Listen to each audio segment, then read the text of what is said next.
Allahu Allahu Allahu Allah Allahu Allahu Allahu Allah Allahu Allahu Allahu Allah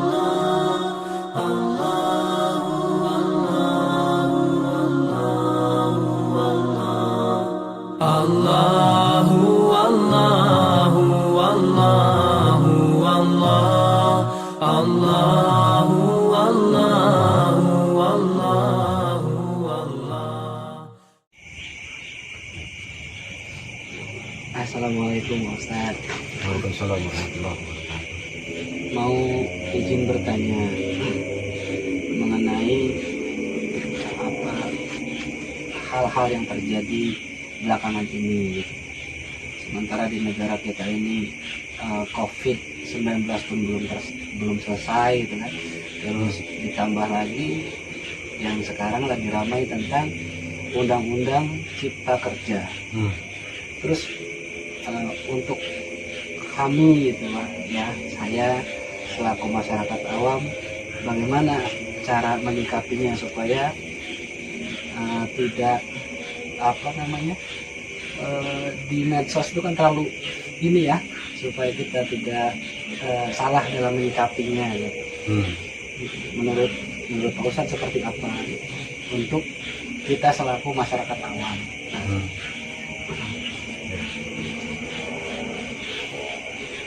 Ya. Assalamualaikum warahmatullahi wabarakatuh. Waalaikumsalam warahmatullahi wabarakatuh. Innal hamdalillah wassalatu wassalamu ala Rasulillah wa ala alihi wa sahbihi wa mawalah. Amma ba'du. Saudara-saudaraku yang dicintai dimanapun Anda berada, kita menyaksikan situasi sekarang di negara kita, Indonesia ini. Di awal tahun 2020, bahkan sebetulnya seluruh dunia ya, itu sedang dilanda musibah yang sangat dahsyat, yaitu COVID-19, dan dampaknya sampai sekarang memang terasa. Dan kemudian yang lebih memprihatinkan lagi sekarang ini memang dengan diundangkannya Undang-Undang Cipta Karya, Omnibus Law itu. Omnibus Law itu. Nah, ini ternyata menimbulkan reaksi yang cukup keras dari masyarakat, mahasiswa, pelajar, terutama kaum buruh. Ini betul-betul suasana yang sangat memprihatinkan bagi kita. Oleh karena itu, sebagai bangsa, semestinya kita semua pihak, termasuk para pimpinan negara, pemangku kepentingan, pejabat-pejabat negara, harus betul-betul bersikap arif dan bijaksana. Karena bagaimanapun mereka-mereka yang sekarang ini berdemo itu adalah anak-anak bangsa yang pengaturannya berada di bawah pemimpin. Jadi bagaimanapun reaksi mereka ini dapat kita maklumi sebenarnya. Apa sebetulnya yang menyebabkan mereka bersikap seperti itu? Nah, ini tentu saja harus menjadi bahan renungan bagi semuanya, terutama bagi pemegang kebijakan. Tidak mungkin ada reaksi dari masyarakat seperti itu apabila tidak ada yang memang memicunya. Dan yang pasti ini berkaitan dengan hajat hidup orang banyak. Itu sebetulnya yang memicu reaksi dari masyarakat ya, dari rakyat Indonesia. Kepentingan mereka, terutama kesejahteraan hidup mereka yang menurut pemikiran mereka, apabila undang-undang itu diberlakukan, ini akan sangat mengganggu, bahkan mengancam kesejahteraan hidup mereka, para pekerja dalam hal ini. Dan ternyata sebetulnya bukan hanya para pekerja, kalau kita lihat dari isi undang-undang Cipta Kerja ini, itu banyak sebetulnya hal-hal lain yang juga bisa mempengaruhi situasi sosial ekonomi rakyat Indonesia. Ya, saya tidak begitu paham bagaimana proses yang berlangsung di gedung dewan gitu. Tetapi kita sebagai masyarakat memperhatikan dari media, ya, media cetak maupun elektronik, ini memang cukup menyedihkan. Dan saya tentunya berharap agar seluruh kelompok masyarakat, seluruh elemen masyarakat, termasuk organisasi, harus ikut dalam hal ini untuk memikirkan, ya, untuk memikirkan dampak diundangkannya Undang-Undang Cipta Karya itu. Semuanya harus ikut terlibat dalam hal ini, mengontrol, jangan sampai keputusan yang diambil oleh pemerintah pusat ini itu tidak terkendali, ya, tidak terkendali. Mungkin dalam pemikiran yang pengambil keputusan ini, dalam logika mereka, logika politik mereka, itu untuk kebaikan masyarakat, untuk kebaikan kaum buruh. Tetapi harus dipahami bahwa masyarakat juga punya logika tersendiri untuk memahami isi daripada undang-undang itu sendiri. Dan sebenarnya reaksi ini timbul karena mereka melihat di dalam undang-undang itu ada asas ketidakadilan. Ada asas ketidakadilan. Jadi bukan dari nilai yang akan mereka terima, misalkan upah, gaji dan sebagainya, tetapi sebetulnya dari ada rasa ketidakadilan sebagai seorang pekerja yang bekerja di perusahaan. Jadi merasa tidak adil apabila undang-undang itu diberlakukan. Nah, terlepas dari itu semua, kita sebagai umat yang beragama tentunya harus segera memahami bahwa semua ini bagian daripada roda dunia.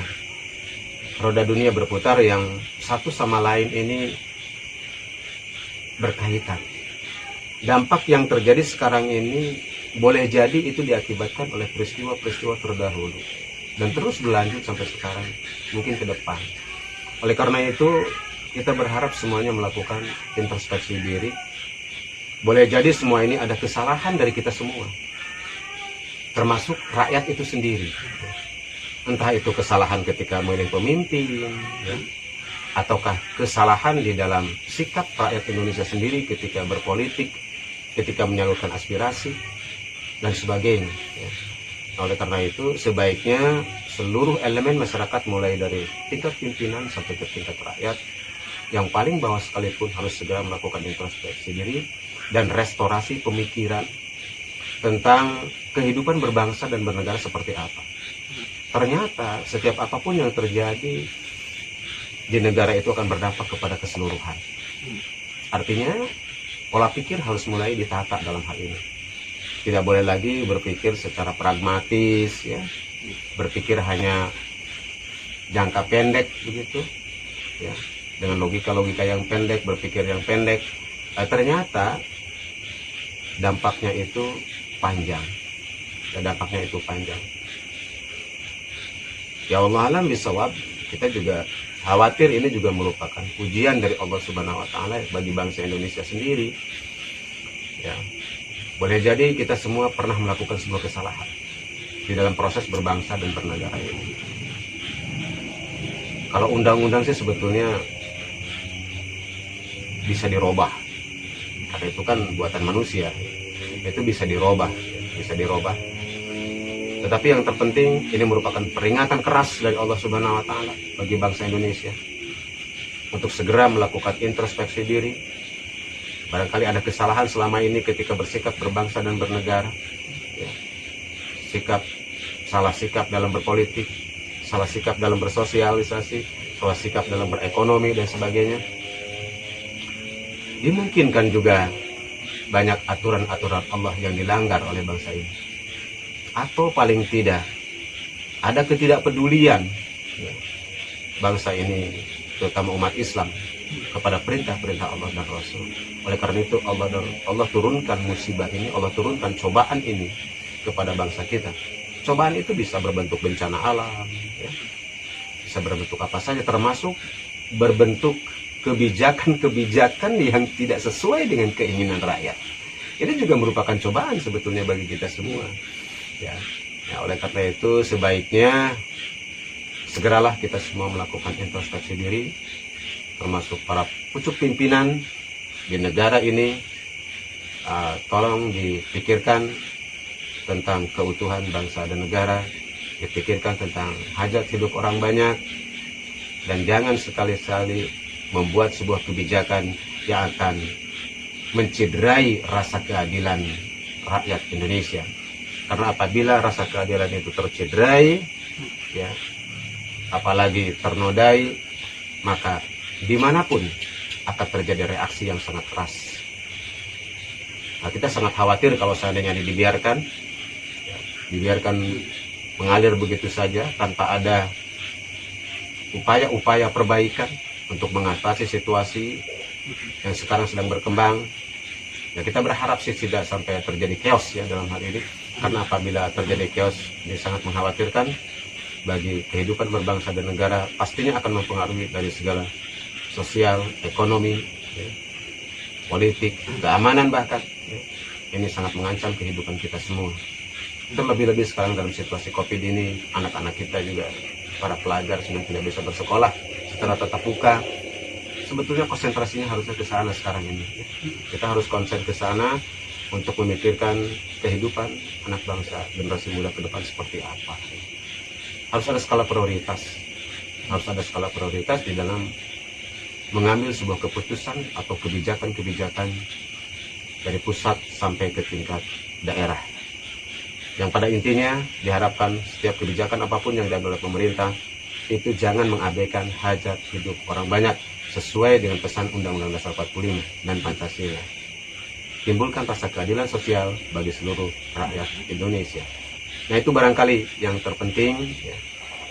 Pesan yang terakhir barangkali kepada seluruh bangsa Indonesia, mohon dikendalikan seluruh aspirasi-aspirasi itu. Jangan sampai aspirasi ini disalurkan dengan cara-cara yang akan membahayakan diri sendiri dan juga orang lain. Karena pada akhirnya nanti akan timbul hal-hal yang tidak diinginkan oleh kita bersama. Dengan rusaknya tatanan kehidupan, rusaknya infrastruktur, ya, rusaknya bahkan sampai menimbulkan korban, ini tentu saja suatu hal yang sangat kita hindari. Kita semua merasa prihatin dengan kondisi seperti ini dalam situasi ketika bangsa Indonesia masih tercekam oleh kondisi virus COVID-19 ini. Ditambah lagi dengan banyaknya PHK, sehingga orang banyak yang tidak bekerja sekarang ini, sehingga dari sisi ekonomi mengalami kesulitan-kesulitan. Nah, inilah barangkali juga yang memancing emosi daripada rakyat Indonesia dalam situasi ketika mereka kesulitan ekonomi, ditambah lagi kemudian harapan ke depan yang terpasung. Nah, inilah yang memicu emosi mereka. Mohon kepada aparatur sipil, aparatur keamanan untuk bisa melakukan pendekatan kepada seluruh masyarakat Indonesia. Dan diharapkan juga ada itikat baik dari pemegang kebijakan untuk bisa mengendalikan situasi ini dengan baik. Dan jangan lupa, mari kita semua berdoa kepada Allah Subhanahu wa taala dan sekaligus kita bertaubat kepada Allah Subhanahu wa taala, karena bisa jadi setiap musibah apapun itu diawali dari dosa-dosa yang kita lakukan sendiri. Dosa kepada Allah termasuk dosa kepada manusia. Itu saja barangkali yang bisa disampaikan dalam pertemuan yang singkat ini untuk menjawab pertanyaan. Terima kasih. Wassalamualaikum warahmatullahi wabarakatuh. Waalaikumsalam warahmatullahi wabarakatuh.